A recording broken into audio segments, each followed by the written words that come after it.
welcome. I'm Tatiana West. And I'm Anna Maid. And welcome back to HSMC News.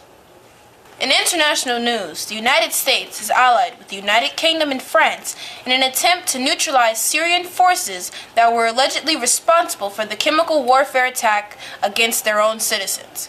Both President Trump and the Prime Minister of the UK agreed that this attack could not go unchallenged. The United States and the UK and France launched coordinated airstrikes in retaliation. Our thoughts go out to the suffering families of Syria. In more local news, a group of students from High School for Media and Communications volunteered at the Juno Diaz Presents Island Born at the United Palace in Washington Heights. The students helped to usher in guests who were excited to see Juno's new book. Island Born is a book about a little girl named Lola who gets a class assignment to draw where she comes from. But due to her leaving her hometown at a young age, she could not remember. So she asks around to find out what people remember about the island. And to find out what happens next, make sure to check out your local library. Did you know emojis were first invented in Japan? But now it's wide world and you could change colors and you could use emojis every day. And my favorite emoji is the poop. And stay tuned for Tatiana and Anna.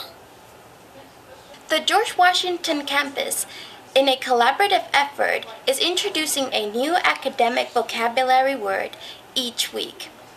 This week's word is critique, or in Spanish, crítica, which means as a verb to view or examine something critically. As a noun, a critique is a review or examination like an art, essay, or book report. La palabra de esta semana es criticar, un verbo que significa revisar o examinar algo. Como ejemplo, una revisión de ensayo de arte o un informe de libros. Now for HSMC's exclusive report. I'm lucky to say that I was able to sit down with Ms. Cheryl Wills, an award-winning television personality for the Time Warner Cable's flagship national network news, New York One, based in New York City. She's been with the news channel since its launch in 1992. Ms. Cheryl Wills was first introduced to me during a college trip to Hostos, where she spoke about one of her 3 books, Emancipated, My Family's Fight for Freedom, and her journey to connecting back to her roots.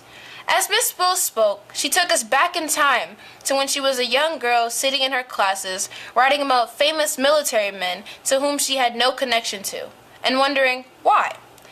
Her young, curious mind morphed into an inquisitive and committed young woman who had the hunger for the truth, and that hunger led Miss Wills to open previously closed doors and discover that she had a great-great-great-grandfather who was a runaway slave that had fought in the Civil War.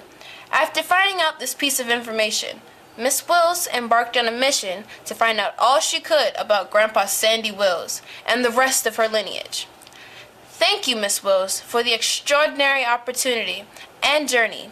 You have shown me that even though there may be adversity in what we want to do, hold steadfast, keep your head up, and know that you belong. The George Washington baseball team started off to an exciting new season. Be sure to show your school spirit by celebrating at future games. Join the team on April 18th at Lehman High School in the Bronx, and then on April 20th against the Manhattan Center of Science and Math at the George Washington campus.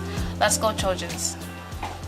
This has been HSMC News for this week. I'm Anna Maid. And I'm Tatiana, and we hope your news is good news. Follow us on all social medias.